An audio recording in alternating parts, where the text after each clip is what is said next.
What's going on, beautiful people? This is the Chasing Points Facial Hair Podcast. We are back. All three gentlemen have facial hair. We are here to be in unison or unity with the Yankees and have facial hair. If this is your first time listening to this podcast and have no idea, we've all had facial hair for quite some time. This is not because of that, but this is the Chasing Points Podcast, episode 164 or 63, excuse me. It is February 24th. When we're recording this, the 25th when you hear this. We got some stuff to talk about. We got baseball back. Spring training is here. It's spring, definitely not in New York.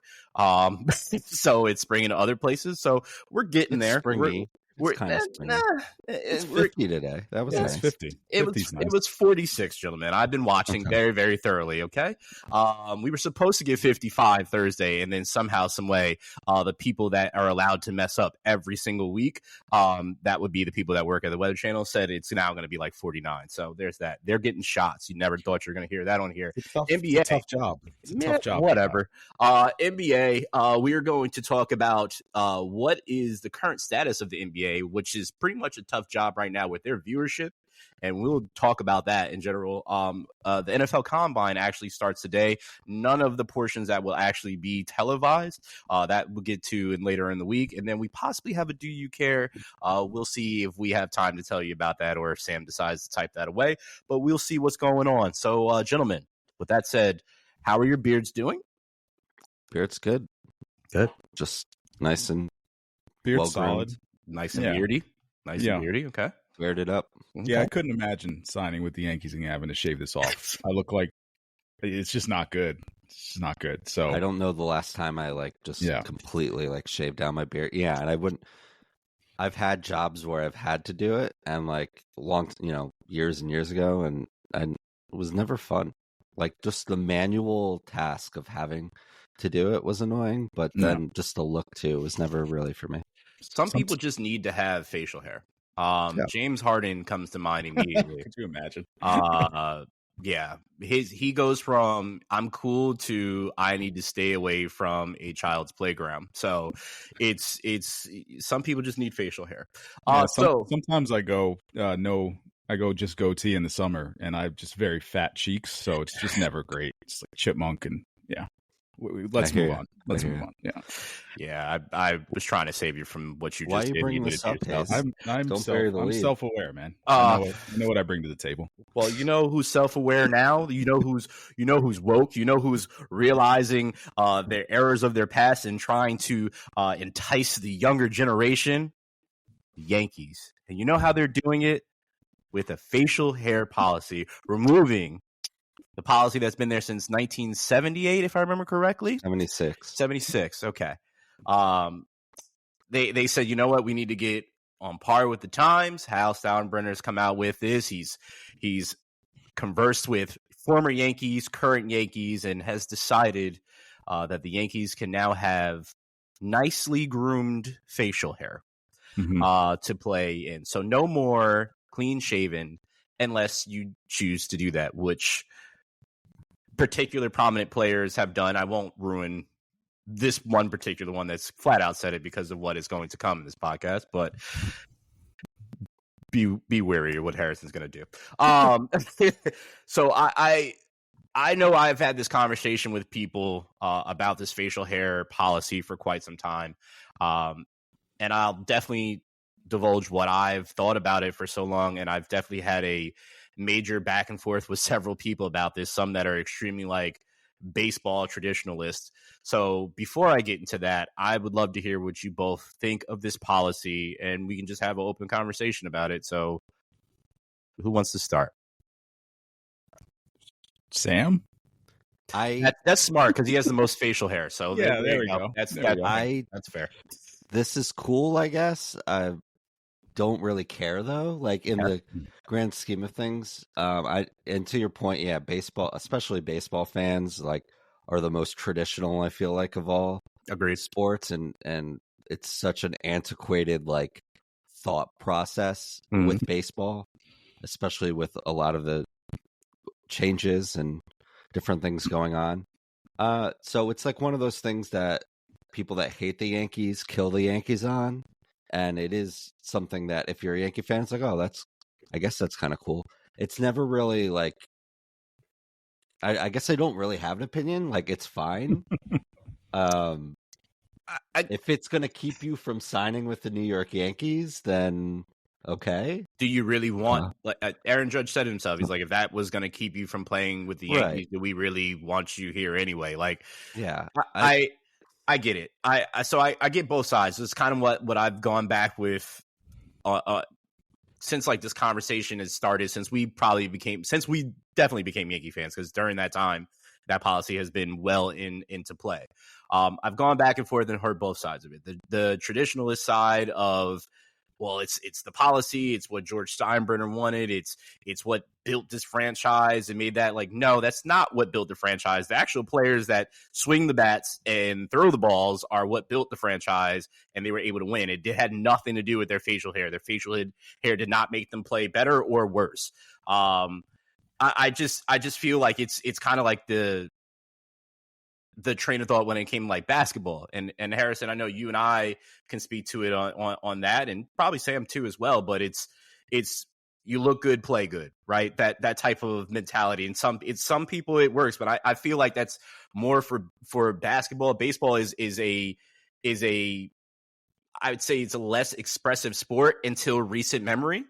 Now it's more expressive. Now you're seeing players like Jazz Chisholm wearing certain sleeves, the sprinkle sleeve and the sprinkle ice cream gloves or whatnot, right? You have what's his name, Fernando Tatis, the way he pimps the ball when he hits a home run or whatnot, the bat flips and whatnot. Like it's evolved, and I know there's so many people that hate that too. Like they hate seeing the bat flips and saying it's showing the other team up, and when now these guys just look at their dugout and aren't doing that. So I understand that baseball is definitely has a lot of tradition. But I don't care either way. I'm not watching a game to see what type of facial hair you have. Like it doesn't. Yes, I get the Yankees are one of the most valuable franchises and an extremely sellable product, right? And you're not going to want some guy that has Emmanuel Classe's green dreads out there to try to promote that, right? But why not? If he's the most popular player, why not? It's his personality. Some people you can get a different demographic than you probably didn't realize that you can get, right? So I see both sides. I don't really care either way because, again, it doesn't affect me. There's also a lot of history behind the facial hair thing when it comes to business that I won't dredge up. You can research that and do that on your own. But I just think it is what it is. Like I'm not watching the game to watch your beard. I'm watching. It is really fun to see how this has become like like it's so divisive, and you could tell what people are on what side of this conversation. Very much so. But also at the same time, it's like it's kind of like kudos to Hal and like the whoever, like where it's just kind of like, okay, yeah, God bless George.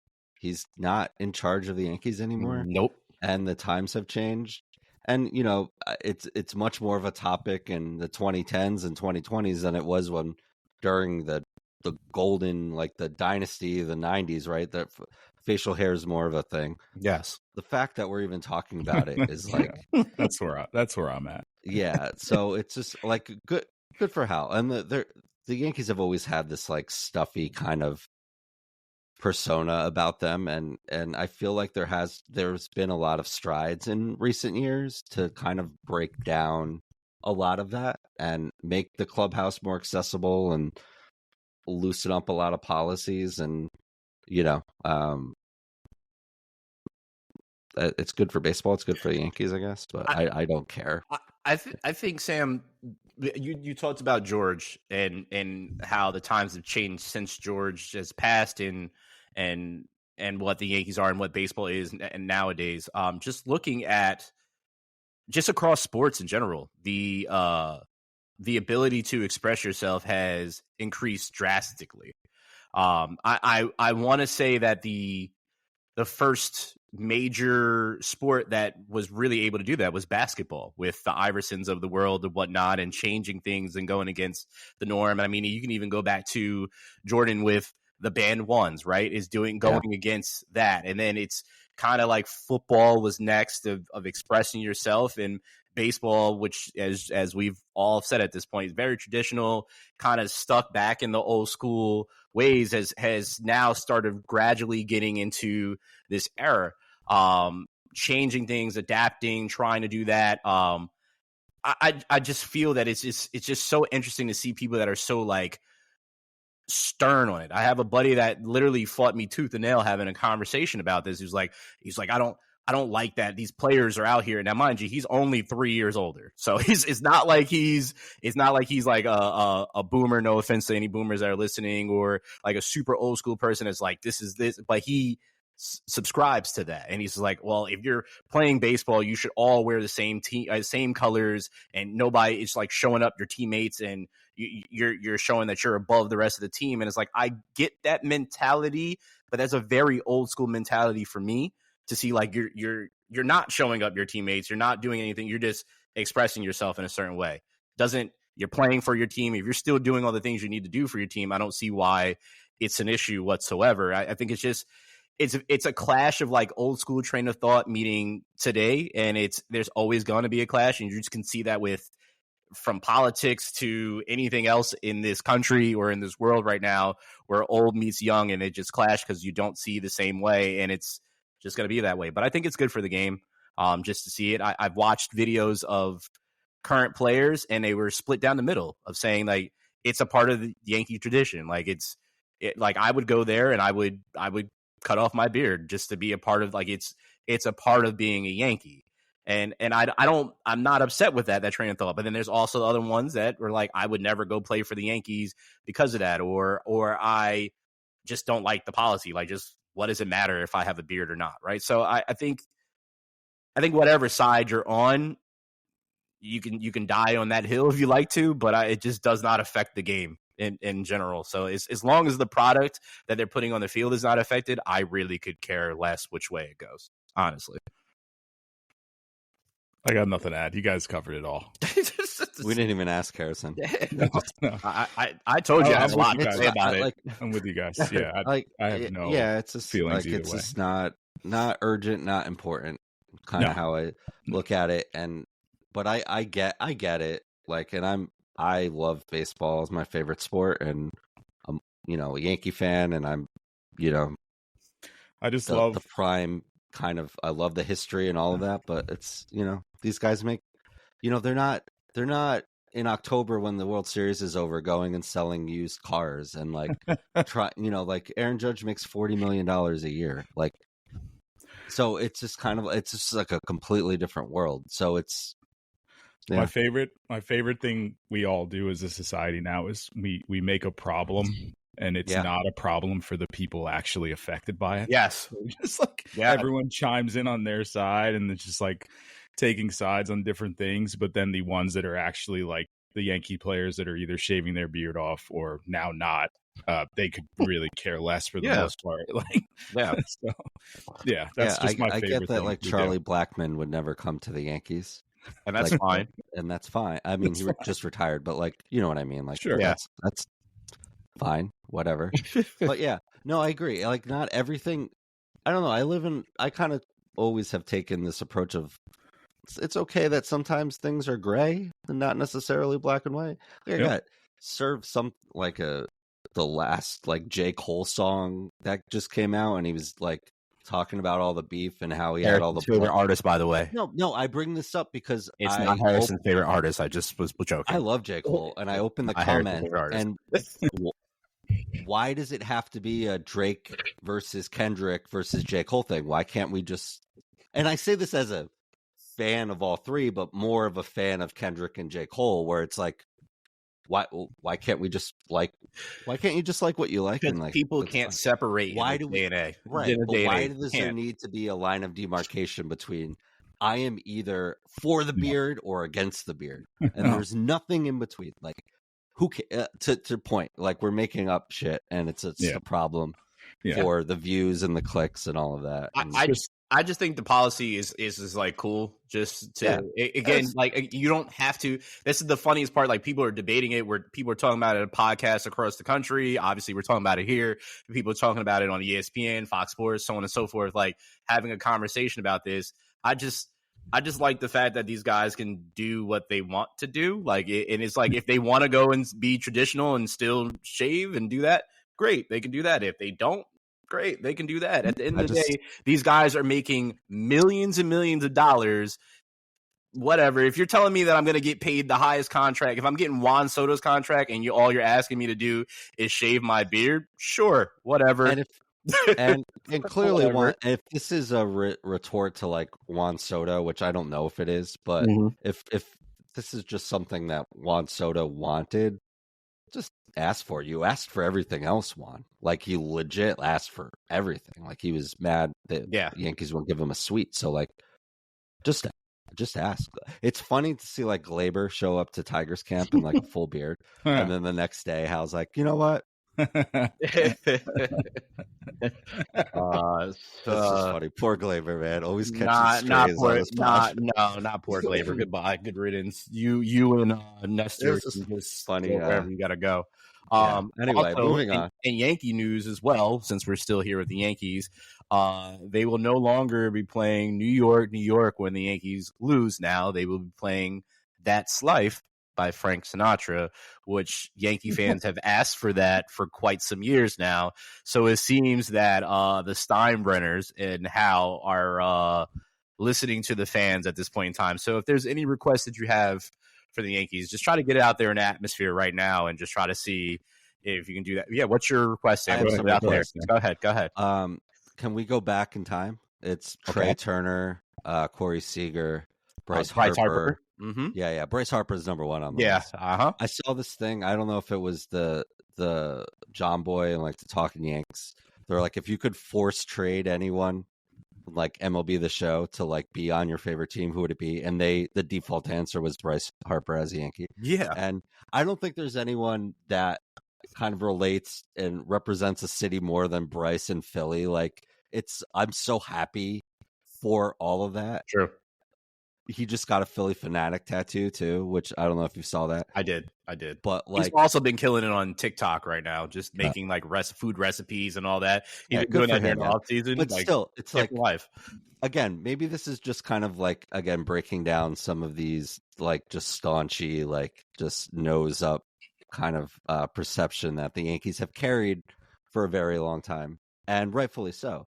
If they got rid of playing Sinatra after they won, then like there should be an outrage. But like I don't care. They lost the game. It's like, again, it's just it's cool. It is what it is. It's clickbait. We just talked 20 minutes about it. So it's okay. It's okay. It's a hot topic. Do you care? So there was a Do You Care? Sam put this in here. ESPN, MLB parting ways after the 2025 season. I will say I do care because ESPN has made a very clear effort to not promote baseball on ESPN. Period. I know they have what is it, Baseball Tonight with what's his name? Ravitch. Now once a week though. Yes. So it went from being more baseball, and I remember what the old school baseball used to look like on ESPN, the I guess the bordering for the outs and whatnot used to be real cool, the music, everything like that. And it's football has taken over everything at ESPN and pretty much all major basketball too. Yeah, well, predominantly football, which is when we get into our basketball topic, this will come back up again, at least for me. But that's the number one thing. That's the number one sport in this country is football. And then number two is definitely basketball. But baseball has fallen. It's so crazy that baseball has kind of fallen so far behind from that. And yet you still see like the salaries, as we talk about, how they still are increasing and are getting paid crazy money and whatnot. And it is still extremely popular. But I know ESPN does not do a good job of promoting it whatsoever. It's terrible. Haven't. Yeah. And the ratings are what they are. And but we've seen, especially with like these rules in the last couple of years and just attendance, especially post pandemic, the attendance has been like through the roof.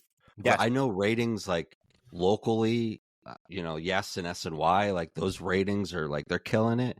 And just in general, I feel like to a comment you made earlier, Harrison, where you were kind of just fishing for stuff. It's like baseball's fine for the people that love baseball. Like, and yes, they've done a great job. They've made these games so much shorter. Like, I think the robot umpire, like something I'm looking forward to, like seeing in spring training. They've been doing it in AAA. It's not going to take too much time if you want to debate balls and strikes. I think the average in the minors was like 17 seconds to like figure out if it was a ball or strike. So it's like all of these things are cool, but like, what are you going to do to get people to watch baseball? It's like, don't mess around with it. It's fine in a lot of different ways. So, but it goes to, aside from Aaron Judge, who's probably the most popular player in baseball, it's probably Ohtani. I'll take Ohtani out. But like, we've said this on this podcast for years. If Mike Trout, if Tatis, if Soto, any of these guys walk down Fifth Avenue, you wouldn't know who, like most of the general public wouldn't know who Mike Trout was. Yeah. But that's a branding problem on MLB's part. But at the same time, it's like, we're seeing, if you're in the baseball bubble, like it's great. And I feel like a new provider, a new broadcast partner for MLB will just be helpful. Whether it's Amazon or TNT or whoever it is, NBC, but I mean, we're getting to the point where it's like, it's not going to be a major cable provider anymore. Like that just doesn't make sense in this landscape. It's going to be, like MLS did with Apple TV, or the NFL is going to do with Amazon Prime one day. It's just going to be completely different. And, we're going to talk about the NBA in a little bit, but I think people have reached kind of like a bandwidth, a limit here. And these sporting leagues are going to have to really focus on, we are niche sports. Like, we have our fan base. Like, how do we serve our fan base to the best of our ability? Because trying to reach everyone, every mom and pop, every Joe and Sam, sorry, Sam, but it's just it's not feasible. And baseball is not for everyone. Hockey is not for everyone. Basketball is not for everyone. So how do we serve the ones that are fans of ours, in the best way possible? So I think it's good, to just kind of look at a new lens and see a new partner. So I am interested in seeing where they go and seeing what they do with it. But yeah, they're going to have like a moment where they try to figure out, how do we make this sport the best we can make it for the people that truly care about it. Sure. Very, very true. I feel that with the evolution of streamers, like IRL streamers and whatnot, I can honestly say at this point in time, there's several streamers that are pretty huge for baseball that have done more for baseball than ESPN has done for baseball in recent years. Just from channels that have millions of views and done and promoting and actually getting one-on-ones with players, doing stuff that's fun, getting to see their personality. Like, you don't see that anywhere unless the MLB on the MLB network does a segment that they interview somebody, and then that's it, right? You only really hear about these guys and who they're kind of are through their own personal teams and their social media, right? Because that's why, Sam, I'm sure you probably just saw, like, the other day when they did the putting thing for the Yankees in spring training. Did you see that? Actually, I okay, don't know what you're talking about. So like the media teams that each of these teams have for all these major sports, what they're doing for social media, like playing these games and being more getting people to interact with their social content, like that has been more successful than using, like Harrison said, these big corporate companies, these TV providers or whatnot. That's more entertaining to me than anything, because you get to see their personality.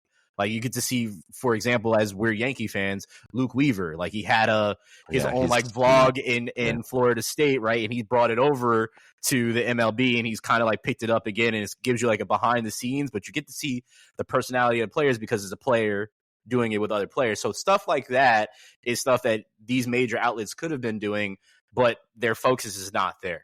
It's definitely where the money is, and the money is in NFL. I mean, we're about to talk about the NFL. the season ended about 2 weeks ago, and we're already in the NFL Combine this week, and then we're going to be talking about the draft. Like the NFL doesn't sleep and continues to go. You know what I mean? The NFL owns a calendar. I was just saying this to a coworker earlier because she lives in Indy. Okay. And she was talking about going to the combine. Where I was just explaining like the combine and stuff. And what I said about the NFL, it's like I brought up the Christmas thing where it was like the Christmas was the line of demarcation for the NBA for as long as I can remember. Basketball starts like football. You can have basketball starts on Christmas. Yes. And the NFL was just like, nah, we're going to put 2 games on Netflix. It's never been done before. We're going to spend all this money. Put Beyonce out there. Yep. We're going to put B out there. And it destroyed. It destroyed all the basketball games put together. One of those games destroyed all. And it's a testament to it's a year-round sport. But that's just, I think with ESPN, and I have friends, family that work at ESPN. I love ESPN. But it gets to a point where it's too expensive and the ratings don't justify it. Whereas they made this all-in approach to NHL years ago when those rights were up and the NHL back on ESPN, probably because it was affordable and they can do a lot of different things with it. And it makes sense financially for them. Yeah. And right now, like you understand the ratings aren't great. I'm looking at total fan attendance. Back-to-back increases in fan attendance, the first time since 2011, back-to-back years where there were increases there. So I mean, it's who it's for, and that's it. Yeah, agreed. Let's move this on to, since we mentioned that this is spring training and it's going on, some games have been happening, been fun to watch the Yankees get back out there. Obviously, if you haven't listened to this podcast before, the three of us are Yankee fans. This is the one team that Harrison actually does stick with, just to let you guys know. So I can give him kudos to that. So when he says our Yankees, he means that, and I can't fight him on that because this is the only team he sticks with. So there's that. But we got to watch a couple of their games, watched some of my favorite players thus far, just throughout the league so far. And I asked the gentleman, and I wanted to see players that they're interested in watching. So I put down one, is George Lombard Jr. He's 19 years old. He is the number 2 prospect in the Yankees farm system, and he plays for our local Renegades. So it is an opportunity to definitely get to see him. The young man has so much. He has an opportunity to be one of the best in our franchise, and I'm very, very happy to see that. I mean, another player for me that I'm also interested in watching is obviously the Martian. I felt like I didn't put that because I thought all three of us might have put that because I know we're high on him. And then also for me, a player outside of the Yankees that I'm excited to see is my guy Bo Bichette. If he can stay healthy this year, I mean, he is one of the best hitters in baseball, and he looks good so far in spring training. But it's just the spring that I'm going to emphasize this again. Is just the spring, Mets fans. Stop getting all excited for one home run from Juan Soto in the spring. Relax. But yeah, I'm excited about that. Who? Oh yeah, this is a guy. I think he used to play for the Yankees or something like that. Harrison, who are you interested in watching? Bearded Aaron Judge. I know that he said that he will not be growing a beard, but he's gonna see all the cool beards around him. There's gonna be so many cool beards on the Yankees. He's gonna be beard pressured. Yeah, beard pressured. Okay, dig it. It's just gonna be a different monster. Might hit 80 home runs. Might hit 90. That's the MLB show numbers right there. Okay. Yeah, totally. Okay. Like rode the show on rookie 100%. 80 home runs. Just team off. I'll add future Yankee Vladimir Guerrero. Mm-hmm. Well, it's funny. Vlad cut his hair last year in August, and then erupted. And Bo cut his hair over the offseason. He did. They're both free agents, but hey, take them both. So agreed. Sam, you don't have one here, so I know you have a long list of players that you're interested. Yeah, I already knew you had a long list. Yeah, I was going to cover everything that wasn't the Yankees, because I am excited to see a lot of these different things, like Jason Dominguez and Lombard and a lot of great prospects. There's players with new teams. I wrote down some here. Some guy named Juan Soto. I've heard of him. Alex Bregman decided to go to Fenway, and now that team's like, what the hell's going on there? Yeah, Rafi Devers going to play third. You have a cool glove third baseman's going to play second now. It's weird. Kyle Tucker got traded to the Cubs. That's cool. Corbin Burns is in Arizona. Blake Snell, Roki Sasaki are in L.A. Max Fried's a Yankee now. That's weird. Christian Walker's on the Astros. So like some new signees and trades and stuff. Guys back from injury. Bo Bichette had a hamstring injury all last year. Sandy Alcantara, Shane McClanahan, some guy named Mike Trout. I've heard of him. Maybe he could play more than 100 games. He'll be hurt again. Yeah. Shane Bieber. So Spencer Strider, who I think last year we all picked to win the Cy Young, or most of us did, and he had Tommy John surgery again. And then there's some rookies, because rookies are fun. They are. Jackson Jobe, I know you know him, Brandon. He was probably one of the better pitching prospects in baseball. He plays for the Tigers. Andrew Painter of the Phillies. Matt Shaw is probably going to be a third baseman for the Cubs. That's cool. Is Jet Williams getting called up this year? I'm sure once you get to Double-A, you're like a heartbeat away. So I'm sure at some point they have a logjam of infielders. I know he's been playing center field as well. So, attrition in baseball and injuries and stuff. I'm sure he'll make his way onto the team at some point. Yeah, but I think he's in Double-A right now. So, well, I can't wait to see Xavier Rhodes make it to the league this year from high school in like a month. So it's going to be fun.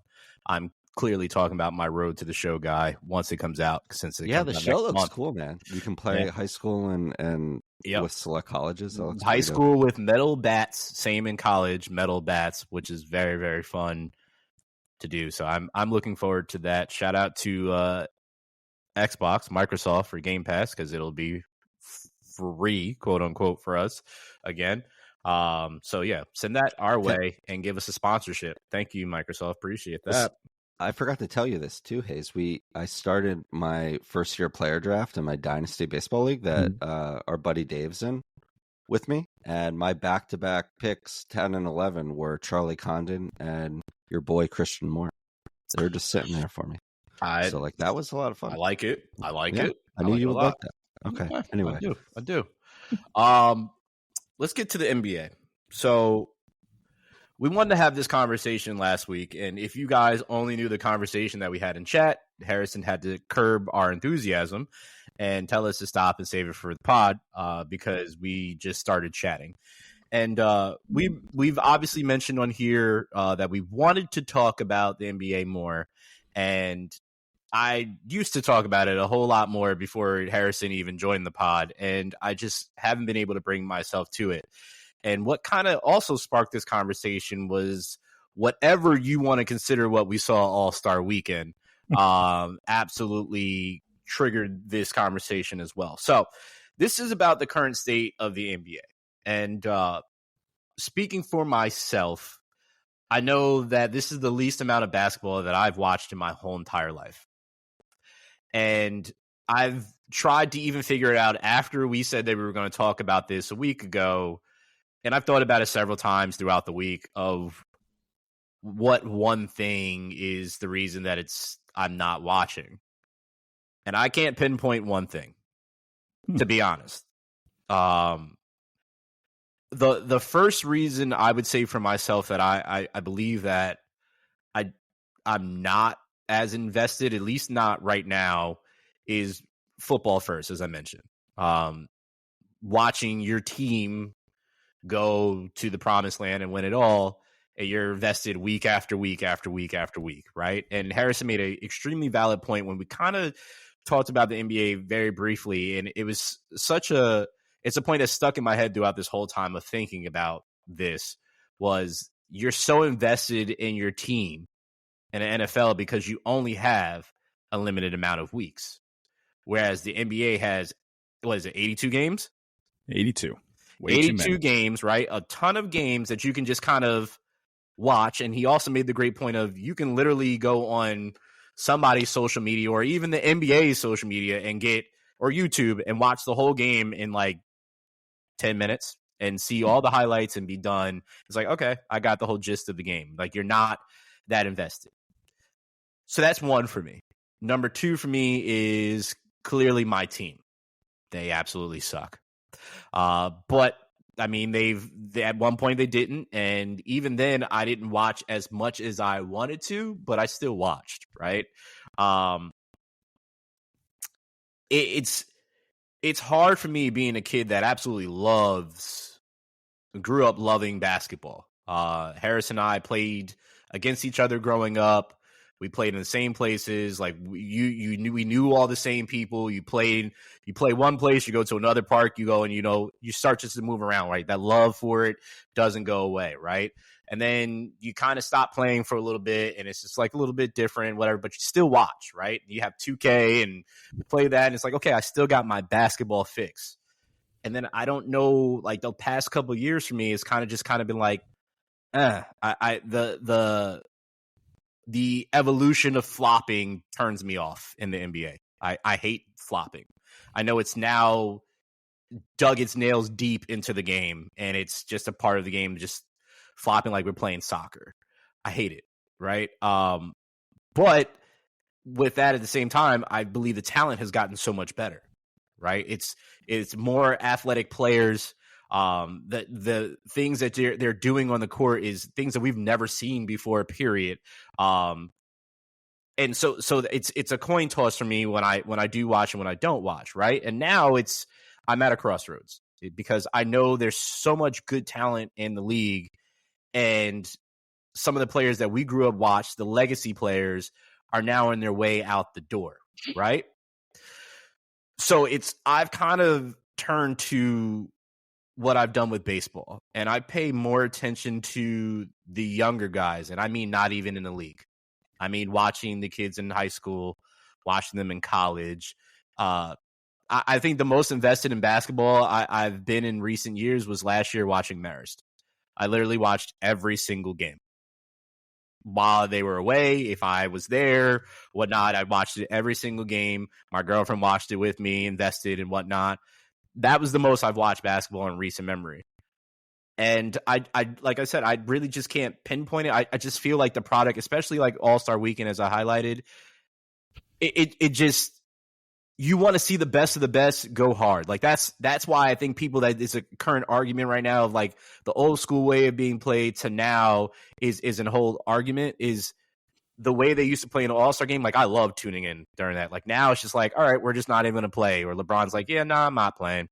Or we're not going to do the dunk contest. It used to be the best of the best dunking. Now we're getting guys from the G League dunking and doing that. It's like at this point, you might as well just go get dunkers from around the world that are really good at doing it and just have them do that, because the people that we actually want to see dunk aren't doing it. Skills challenge. Okay, cool, great. The rookie sophomore game. Cool, whatever. Now we got rookies and sophomore playing in an all-star game where it's only actual all-star players. Has always been that. Like, I just don't understand what they're trying to do. And I think they need to paint a clearer picture for an audience for the legacy viewership and the current viewership and somehow mesh that. And once it gets to that point again, I think I'll be fully invested. At the point, I'm obviously always going to watch my team and the players that I love, but it's just hard for me to watch. So I'm sorry it took up a lot of time, but it's been on my mind a lot. So, yeah. Yeah, I think I've calmed down a lot since the All-Star game. And then watching the Court of Gold documentary, which if you guys haven't watched, you really absolutely need to watch it. It's the best sports documentary I've seen in a long time. Okay.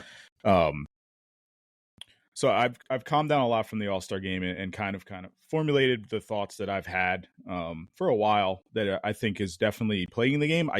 I don't think there is a mass problem. I think the TV ratings, which good luck to you trying to tabulate how they're figured out.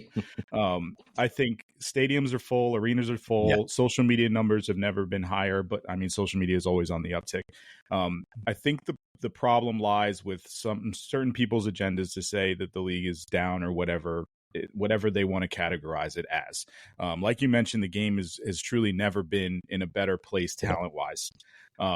but I do think it has a problem with what I call like the homogenation of the game. So the game has truly been optimized that teams are shooting 33s a game because that's the best way to win. Is it the most intriguing thing to watch? During the regular season, absolutely not. There's too many games. And I've said this for many years. And the same thing with baseball and the same thing with hockey.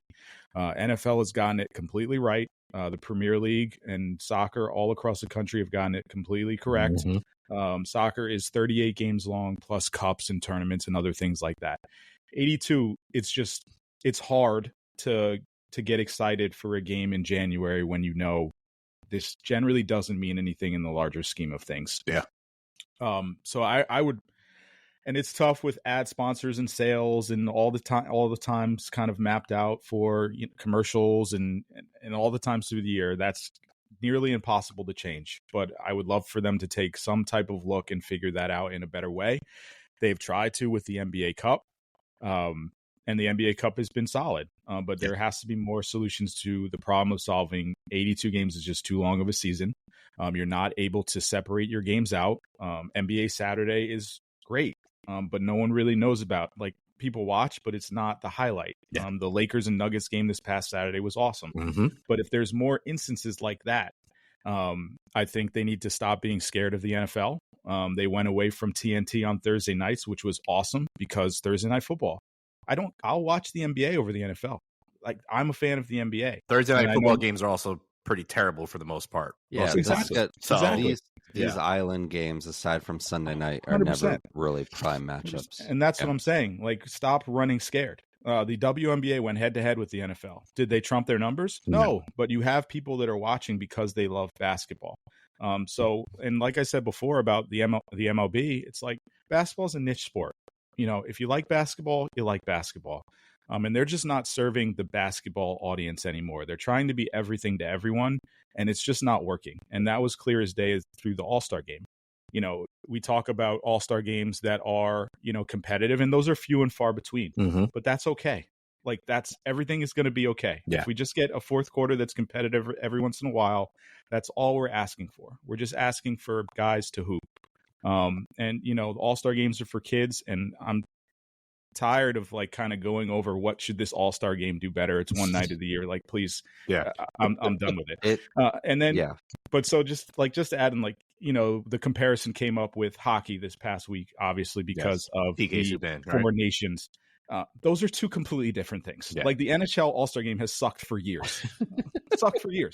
And they did something amazing pitting nations against each other. Yeah. And then thankfully this Court of Gold doc came out, and I was reminded that USA, Serbia, USA, France were the best basketball games I have seen in 15 years. We just did this. So it's, catching so much slander, but just timing is everything.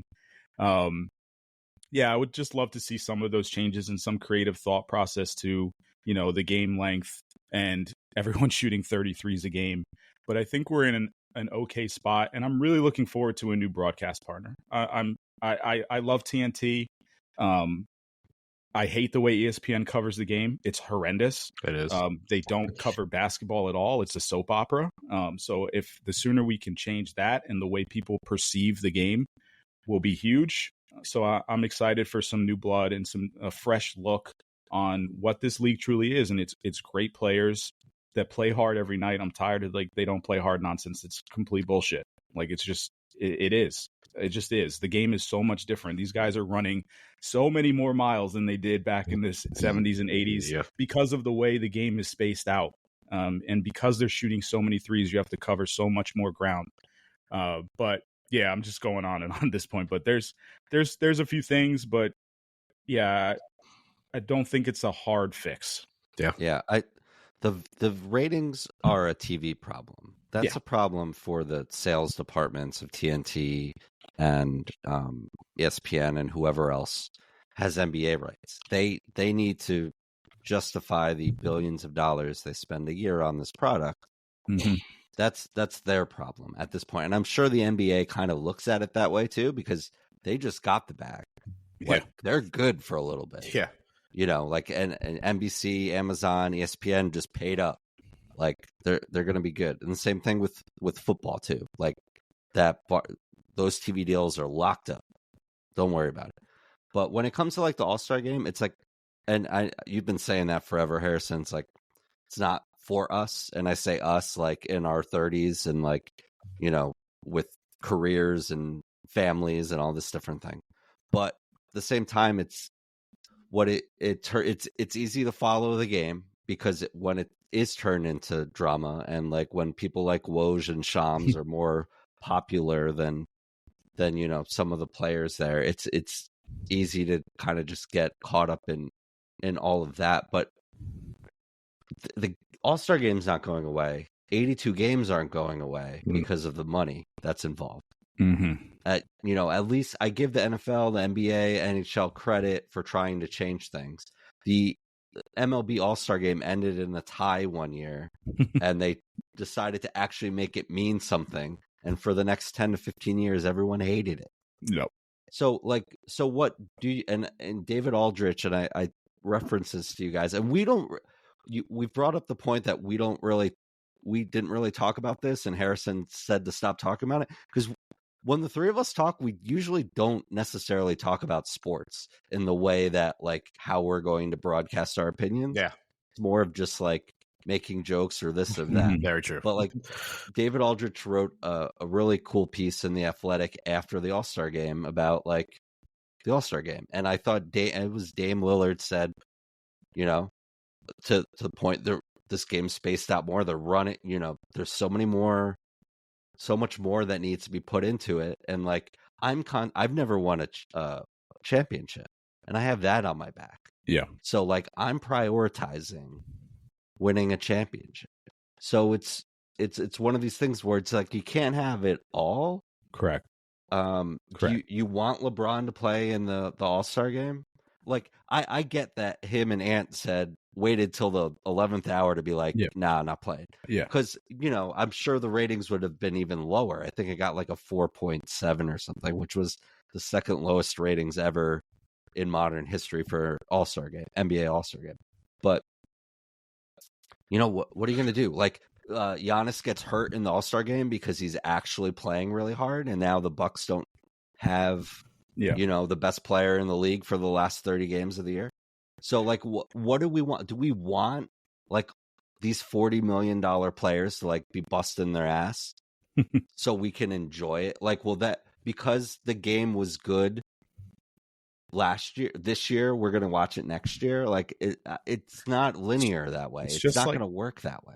Yeah, it's just like there's a conflict in messaging. Like, so, you know, ESPN, it's lazy. Pushing. It's a lazy narrative. They push ring culture over and over and over and over again. So to the point where every fan is like, if they don't win a ring, they're a nobody. And it's just like, there's so many great players in this league that we don't appreciate on the night to night because we're like, oh, it doesn't matter unless you win in June and win a finals. But then on the flip side, we want them to play hard in.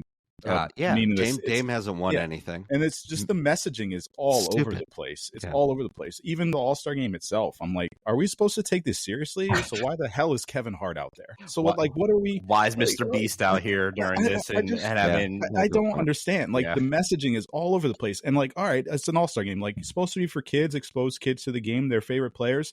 It goes till 11:30 at night.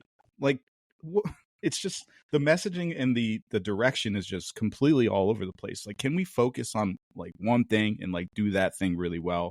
And they're just not doing it right now. They're just kind of throwing darts at walls, trying to fix problems that some people have issues with and some people don't.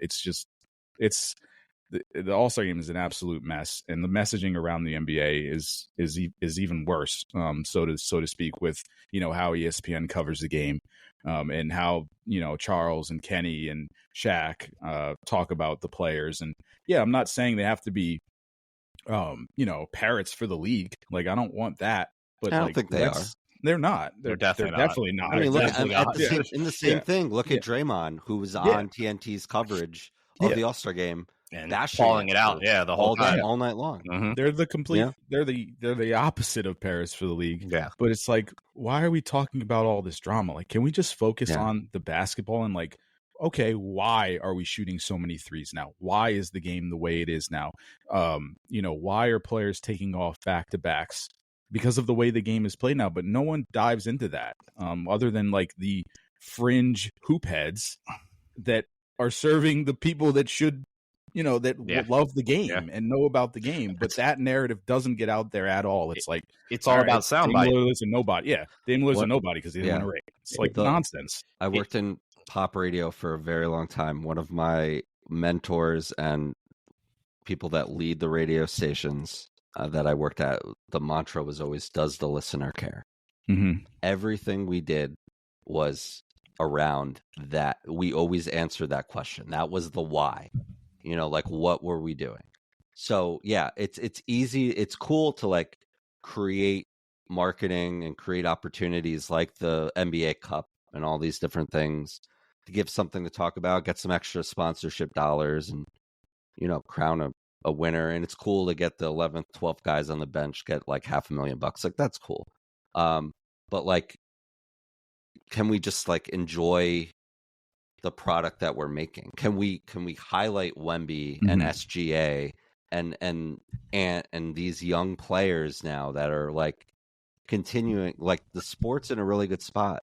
Baseball is in a really good spot. The NFL, from a talent perspective as well, like it's never been more. Sports in general has never been more talented. Like, we're not, I know it's a lazy thing. You're going up against plumbers and electricians and stuff, but like literally, like the way athletes are optimized to perform is beyond beyond anything. Like, can we just like lean into it and embrace it? Well, I wish they would lean into it more, especially with the younger generation. And this is one of my I'd say problems that I'm glad you both were talking and I'm just listening to you, is as we've talked about the young talent like the SGAs, like the Wembys and whatnot, like these are the guys that you should be pushing forward even more.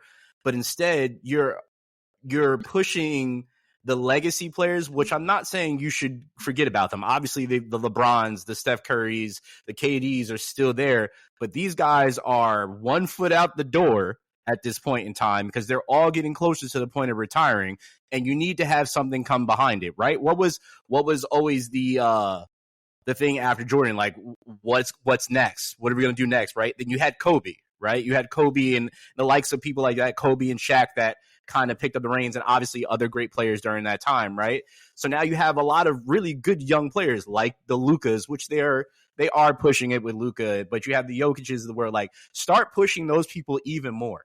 Like, start pushing those young people and putting them out there up front even more.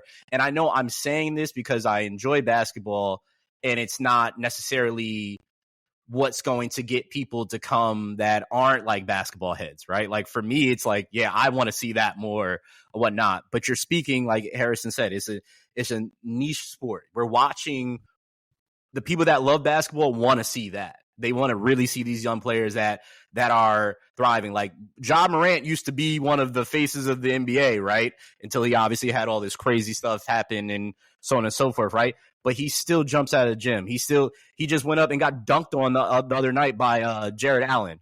And it was like one of the craziest interactions that they had. There's also this big scuffle that they had too, right? And it's young, good teams, young, good players push those people out.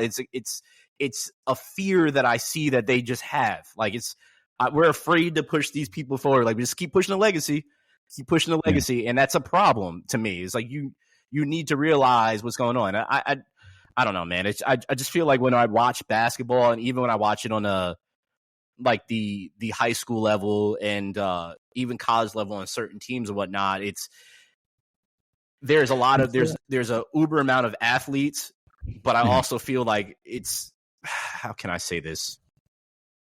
There's no way I can say this without like kind of sounding old, but it's like I love watching the talent, right? But it's also like sometimes there's too much flash in a certain time, and it's just like the game has changed to the point that it's really hard for me to say this way. Like, it's basically what I'm saying is like I love the athleticism, I love the crossovers, I love this, but sometimes people do too much. And what I mean, like, they try to be more flashy in a situation where it needs to be more fundamental. And I know that's different people evolve in different ways, but sometimes it's like that's all they push. I think it's hard for me to explain it. It's a bat flip thing in baseball. Yeah, but you talking that way, maybe like I'm still trying to process like how it's possible that our last champion was the Boston Celtics with Jason Tatum, one of the young superstars in the league, win a championship, and no one cared. Yeah, that's and all we're pushing is ring culture. Yeah, the premier franchise sense. in the NBA, Yes. the Lakers and the Celtics, Yes. and no one. It was like a blip. Yeah. It was like, okay, they won. Like that was the most lackluster championship. I honestly like. It's like, okay, the Celtics won. Whatever. Yeah, there's been more talk over the last 7 years of breaking up Jalen and Jason than there was actually praising that Brad Stevens got the team out over the hump. I still haven't read like a think piece on that one. There's more talk about Joel Embiid's injuries than there is the Celtics that won the championship and still one of the top teams in the league this year as well, and could damn near be in the NBA Finals again. Yeah. It's wild. There's been years hosting this podcast where I barely watched any basketball, but I could still talk about it. Yeah, like a couple years ago, I think I've said that. Like, that's one of the one of the great parts about the game is that you can follow it without. I don't need to watch 82 games and, you know what I mean? Playoffs that take forever. I guess I want to pivot to, we asked the question, or, we're kind of giving the thought of why we don't watch basketball as much, or at least Hayes and I don't watch basketball as much. But like, I guess I will pivot the conversation for all of our sakes and the listeners' sake of like, what would make it better? Like what aside from the fact that you are on you cheer for a rebuilding team that has a lot of promise, and a lot of capital coming up, but at the same time, like you're not, aside from tuning into the Brooklyn Nets, like why, like what would make you watch more basketball? I think it's Harrison said something and it kind of just like sirens went off, like fireworks and all this. Is like, this is great. I know we've talked about reducing the amount of games, but I think what the Premier League does is a perfect example of what it could be, because each of their games is meaningful, right? Obviously it's a different game. It's played different. It's not high scoring games like compared to the NBA. I get all that, right? But if there's more, so I know that people have thrown it and they consistently say this, we'll throw more money at them. It's like, I don't think you realize, like, yes, for some players it is money, right? But these are also competitive athletes, right? They don't want to get embarrassed on the court. They want to have an opportunity to show out. And if there's a less amount of games to be played, there's more value in each game, right? But also I do like the idea of what they've done, like the midseason tournament, right? I like that. Having tournaments and opportunities to do that, like what happens in the Drew League in the summer, is these NBA players go and play in these Drew Leagues and they play competitively in these leagues, or they go and they play in leagues throughout the Pro-Am out in Seattle or Portland, the Jamal Crawford League. There's so many different leagues that these guys go and play in throughout the summer. And it's like super competitive. Even just going to like UCLA, where you've heard about all these classic type games, right? I would love to see more tournaments that happen, like breaks through the season, but more tournaments that happen like team against team type thing. I don't know how they break it down or do it like that. But then again, it's like these guys I know I said about the money thing, but it's like, it's also the same time as like these guys get paid so much money, which is why people's argument is I watch college basketball, is because they're trying to get to the league and they're fighting for their opportunity to get to the league. And I see that too. It's just, it's really just really decreasing the games for me. I don't know. You can't force. There's going to always be players that just don't play. There's some players that are there for the money. There's some players that are really there for the legacy and really, really play. You have the KDs of the world and you have the Ben Simmons of the world, right? That's always going to be there. I have a wild one. Oh God. Okay. Clip it. Get rid of the playoffs. Play a regular season. You have a champion. That's what soccer does. True. They don't have playoffs. True. There are no playoffs. Every game matters for a champion.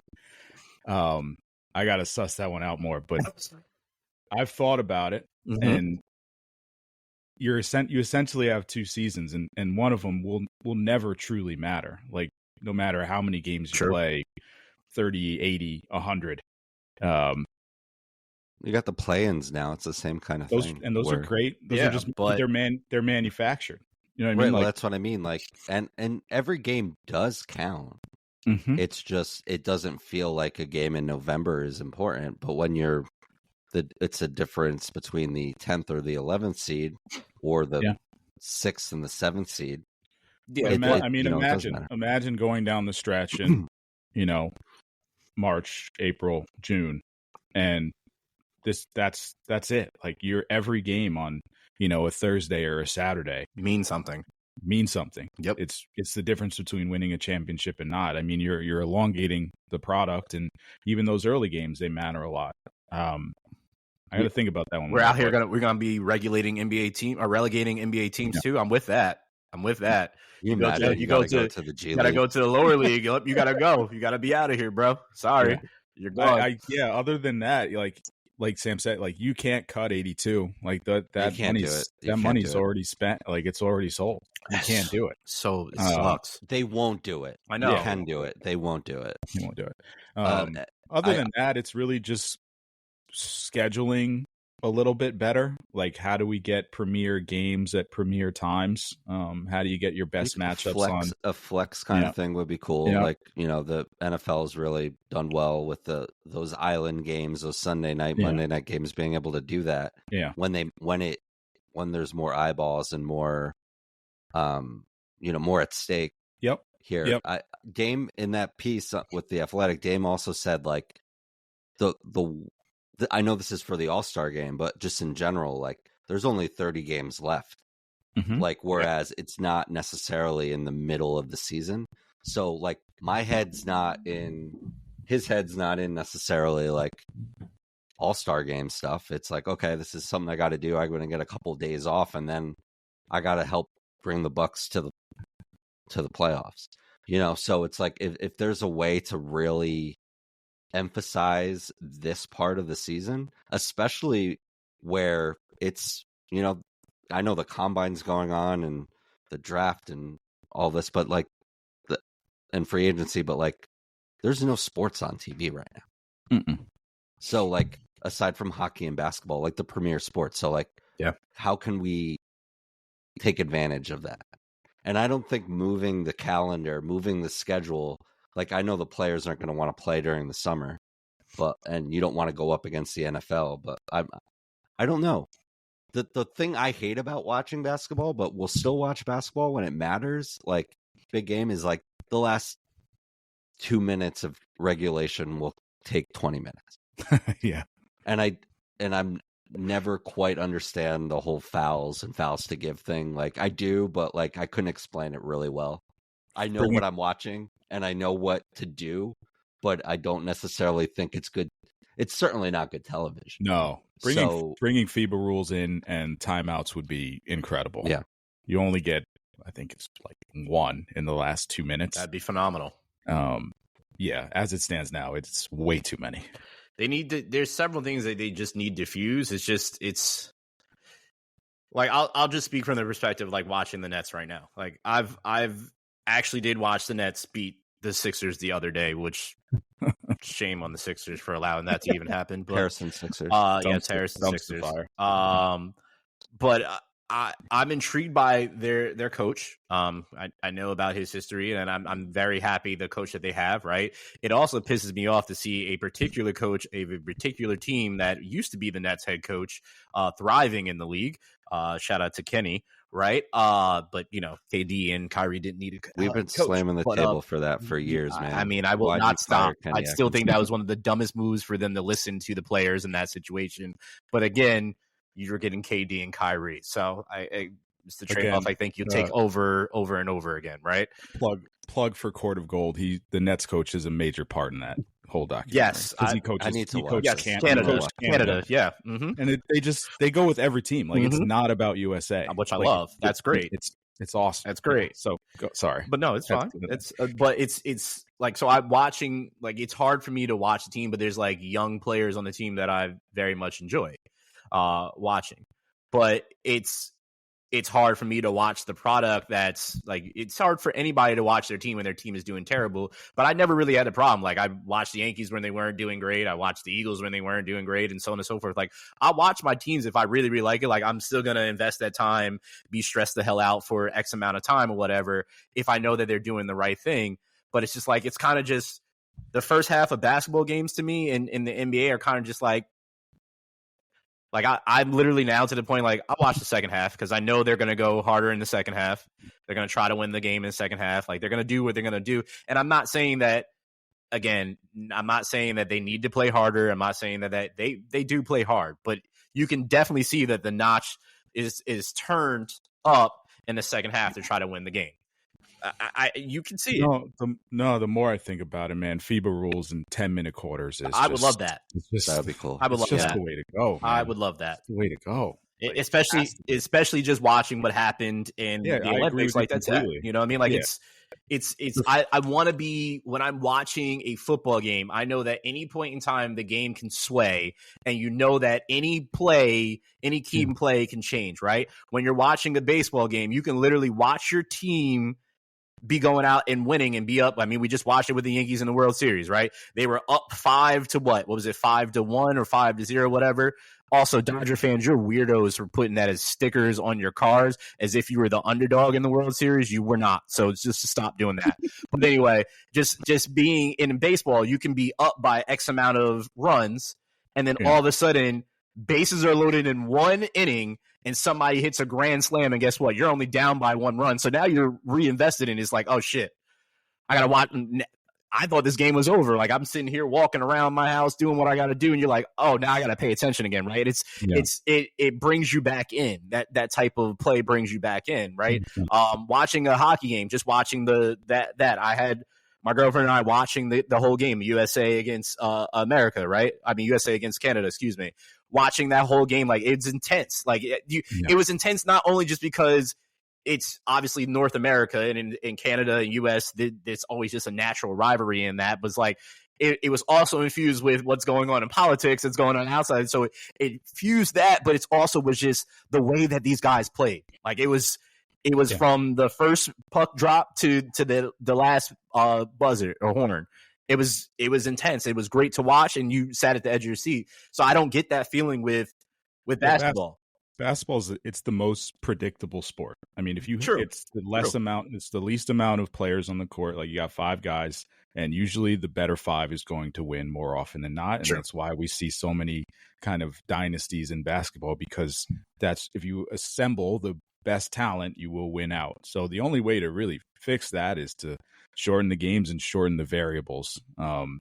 Shorten the amount of games, which isn't going to happen, shorten the length of games, any way to make it more unpredictable, because the way the game is played now with all the threes, like you said, the first half really doesn't matter too much. No. If you're down 15, you can come back within like 2 minutes. You literally, what people say every single time, it's there's going to be a run from the other team. Every single game, there's always going to be a run from another team, no matter what. Hockey is completely unpredictable because it bounces. Mm-hmm. Baseball is very unpredictable. Exactly. NFL is also, generally, unpredictable. Yeah. Good points. I like data, as we all know. And I've never looked this up, and I've wanted to ask this question. And I wanted to ask this question to you guys before I even looked something up. But, like, I get the whole, like, the 3-point shot is the highest probable shot because of the most points or whatever. But doesn't it, what's the best 3-point percentage? What's Steph shoot? Almost 40%? 40, around 40. Okay. So, like, isn't it just, if you have each 3-point shooter on your team chucking it up 6 times, doesn't it just lead to more turnovers? Like, wouldn't a shorter shot or a layup or just something in the post, like, be, especially with the game so spread out, wouldn't make it because easier? You're a more guaranteed to get points. Yeah, just the 3 is better than a 2. Yeah. So you're, and if you're shooting at, 35 to 40%, that averages out to way better percentage wise than you would get from a mid-range jumper, which is useless. Sure. And threes are layups. Like all you want is threes or layups. And then now with the way the game is played, you're not going to get a big guy to bang down low because that's a waste of space. It is. So you want as much space possible. So it's just a spacing game. Like you're just playing as much space as possible and putting the most amount of pressure on the exterior so that you can then get layups and cutters. Yeah. That's it. It's just a full motion game now. There is not a single team that posts up anymore. And I saw an amazing breakdown of the Grizzlies, who literally don't even set screens anymore. Their offense, they do not set pick and rolls. They just when the guy has the ball, the guy moves away from the ball handler to create more space. And that's just the way the game is going to be played. Yeah. That's wild. Yeah, that's wild. The game has I know for the legacy viewers that are used to banging in the paint and laying it up amongst the trees and stuff like that doesn't happen really like that anymore. Like if you most of these dunks that you see that are amazing dunks are somebody slashing to the rim or a putback or an alley-oop, or it's not just we're down here, I'm turning around and just dunking on you like Shaq used to do. Like it's not that anymore.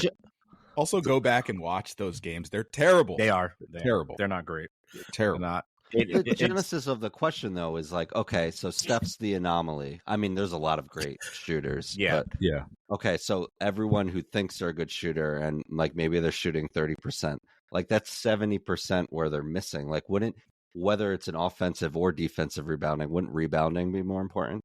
Because rebounding is always going to be a very important statistic in this, right? So you got to think of it. So prior to Steph, the paint was more constricted, right? It was playing in the paint. It was more inside out, right? Now it's so spaced out, especially when you have the likes of a Dame Lillard, a Steph Curry, a Trae Young, that they literally can come over half court and not even come over half court and shoot the ball. Now you have to. Now everything moves up. Everything moves up more towards the half court mark, and now there's so much space behind baseline to have people move around, have free runners, and doing all this. So it's evolved it to a point, but that's what we were talking about in the beginning. All of us have said it at some point, is the athleticism that you have to cover somebody essentially from half court all the way down and back and forth, right? To know and be able to space, to run, to cut, to do that. Peak Brooke Lopez was a 3-point threat. I will say Cat Williams. Karl-Anthony Towns won a 3-point contest. Yeah. So the math. So I get it. I get it. I'm just throwing it against the wall here. Not that just to do the math. The math is like teams only need to make 33% of 3-pointers to break even with 50% of twos. So 50%. Okay, so then that's hard. 50% from the field is hard. Yeah. That's why it's like you got unless you're Giannis and you're just 50 in the paint. A 50, 40, 90 guy is a absolute Hall of Famer. So, crazy. Yeah. So the math is just mathing, and they've all figured it out, and they've all tailored their offenses to that. And that's the game. They've just completely maxed out the efficiency. So maybe move the 3-point line back. That would be wild. That would be wild. Let's not do that. We don't need to do all that extra stuff. Anything's on the table. Yeah, I mean, it's true. It is very true. I'm down to just see the game which is what's evolve. good about Adam Silver. Like he's taking hits lately, but he'll mess around with it. Yeah. So I do love his mind. He is a brilliant mind when it comes to doing stuff like that. So before we get out of here, we got the NFL combine. That, as I mentioned earlier, it starts today and it runs until March 3rd. The actual on-field workouts, which will be on the NFL Network, that you can watch the 40s and all that stuff. So that actually starts on Thursday, the 27th at 3 p.m. And that is defensive linemen and linebackers. On Friday, February 28th, 3 p.m., defensive backs and tight ends. Saturday, March 1st at 1 p.m., it's quarterbacks, wide receivers, and running backs. And then on Sunday to close out is Sunday, March, is that the 3rd? The 2nd? Second and third. Okay. Yeah. Maybe both days. Is 1 p.m., and that is offensive linemen. So with that said, are you guys going to watch it? I always tend to watch the combine just a little bit. My favorite part is definitely just to see the 40 times.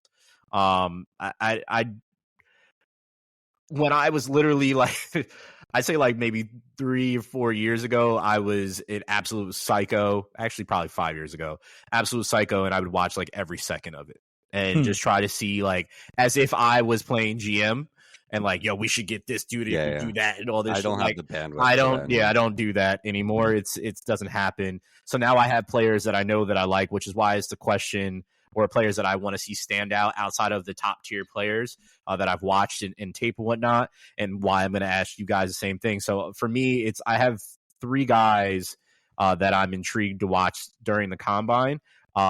Is Brashard Smith. He's a running back. He's a wide receiver converted to a running back for SMU. And if you watch his tape, fast as hell, crazy. And he's not his frame is not big, but he can take hits and he can also truck you if it comes to that. Tez Johnson, if you don't know his story from Oregon, he is essentially he's like Bo Nix's stepbrother. Essentially, his family took him in. His mother is still around, but where he lived at the time, like he was going to get himself in trouble, so they played football together, and Bo's family actually took him in. So Bo's family is essentially his family. So it's a cool story. You can watch. There's a doc about it, or like a 30 for 30 situation on it. Really, really cool. But he's absolutely a blur. He reminds me of who was the smaller dude back in the day that was also a blur that came in. It was kind of like he came from Oregon too. They called him the Mamba, like DeAnthony something. I can't remember. I think. Yeah. So he's like him, pretty much like a scat bat, skinny guy that can just put in a slot or whatever. That's the type of player he is, like a Wes Welker, Edelman type player with the speed and can be put in the slot. And then tight end for me, Terrence Ferguson. I know there's a lot of great tight ends. He's also from Oregon. Big dude. He kind of reminds me of like a more athletic Jason Witten. Not as slow as Witten, but he's definitely very versatile. He's tall as hell, big body, and definitely got some swag to him. So definitely 3 players that I want to see what their combine looks like. Just curious. Do you guys have any players you're intrigued by? I'm not a big combine guy, nor really like NFL draft guy. Like I don't sit there and watch the NFL draft. Shit, like I can't say I'll follow. Well, I just don't like the time. Like I'll just where are you going? All right, what does that mean for you? I know, I'm sorry. I bleed the NFL draft. I won't watch the combine all day. Yeah. But it's like there's so many variables that go into who they're picking. So it's like, all right, they may have wanted this guy, but he got picked already. So now they're going with this guy. So I just go with like I like to see the after effects and like where do they fit. So I don't watch the combine. I really never have. That's okay. I will like keep track. Like I want to see like the quarterbacks, like the fringe ones, like Riley Leonard, Jackson Dart, Milroe, and like Alar, just to see who they can fool. Yeah. That's always a sucker. That's my thing about the combine. That's why I like watching it, is because it's like, oh, he had great combine tape. It's like, okay, but what was the tape on the actual field when they were playing? Yeah. Like that's my thing that I always am curious about. He couldn't start at this mid-major school. He did terrible there, but he did great in a combine where nobody's guarding him and he's bench pressing and he's doing all this. Yeah, it's phenomenal. So I'll keep track of those guys just to see which one. It's where it's like, oh, this guy's a top 20 pick. I'm like, I think with this draft wasn't a week ago. With this draft class, especially with the quarterbacks not being like stars in the sense of like, projected to be huge names, and I know the profile that like Shador has is huge, and a lot of players in this draft just don't, and it's a very deep draft, and I'm looking forward to just the separation of a lot of these guys. Like, agreed. Like I feel like from everything I've read, for whether it's like McShay or Kuiper or Matt Miller, whoever it is, it's like there's just a lot of dudes. And like it'll be a fun time to just see it all kind of, especially the position players. But I know like D linemen, there's so many talented guys, and there's so many like good tight ends, and it'll be fun to kind of see who shoots up, to your point, and like who doesn't. But it's just a really big one giant job interview. It is. It's just crazy. It legit is. On TV. you mentioned one person, and I wanted to share this on the way out. So I'm glad you mentioned Jackson Dart. His replacement is a young man by the name of, why did I just lose his name? Simmons is his last name. Austin Simmons. He is a sophomore. He was a redshirt last year. He played a few games, had a couple of big throws. He's also a pitcher for Ole Miss as well, too. When I say that this kid has an absolute cannon, he's a lefty, too. Absolute cannon. And I will not be surprised if in 1 to 2 years, he's one of the top quarterback prospects. Watch out for this kid. I'm telling you, I will send you both his tape. And the way that the ball flies out of his hand is absolutely insane. Austin Simmons. So I'm watching it right now. So he nuts. Absolutely nuts. This kid just, first off, I'm always in awe watching the ball come out of a left-handed quarterback's hand because it just is so, you don't see it often. So it's just kind of like, oh, that's cool. But the way the ball jumps out of his hand is absolutely nuts. And if he can do well, obviously in the SEC, kid's going to be a problem. I always like seeing quarterbacks that were like baseball players, Kyler Murray, Patrick Mahomes. They have some of the best arms, period. And you can see it when you watch his tape. So shout out to that young man. Just wanted to bring some attention to him because I'm already a fan just based off of a little that I've seen from him. So that'll be fun. With that said, if you're a fan of that, there's a baseball pitcher or a prospect that you're really going to like. What's his name? Bubba Chandler. Okay. For the Pirates. I love the Pirates are Bubba. just have an embarrassing. Yeah, they have an embarrassing amount of pitching talent for a team that doesn't want to spend any money offensively to do anything. But yeah, so he was gonna play quarterback at Clemson. Okay. I don't know when. I'd assume recently. He didn't. He's been pitching. So he's only been pitching full time for a couple of years. But he's arguably one of the best pitching prospects in baseball. And if you were to ask like our friend Dave, he'd say he's the best one. Okay. I've been trying to get him in our Dynasty League. Just hasn't worked. He wants too much for him, and I'm just afraid to bet on a pitcher. I don't blame general. you. I don't blame you. Bubba Chandler. So if you like that profile, I'll be watching some tape after this. That's for sure. For you. Shout out Bubba. All Bubba's. Shout out to y'all. Roy Reuben Bubba Chandler. That's wild. That's a great name. I already know what region of the country. Roy. Anyway, Sam, take us out of here before I get myself canceled, please. Thank you. That's it. 163 in the books. He's from Georgia. Yep. That's it. For Hayes and I thought he'd be Harrison. fatter. I thought he'd be fat. No, he's not not like a Bubba, just a normal Bubba. If he stayed in football with Bubba, he might be a little bit bigger. Yeah, he's a leaner Bubba Burger, not a Bubba Chandler or a new age Bubba. Bubba. Like, yeah, new age Bubba. I'm with that. Yeah. No, tell your friends, listen to us, and follow us online and do all that stuff for these guys. I'm this guy. Have a good one. That was the greatest outro ever. That was something, Sam. We will see you guys next week. Thank you. And as always, go Birds. Go Birds. Go Birds. Go Beards. Go Beards. Go Beards.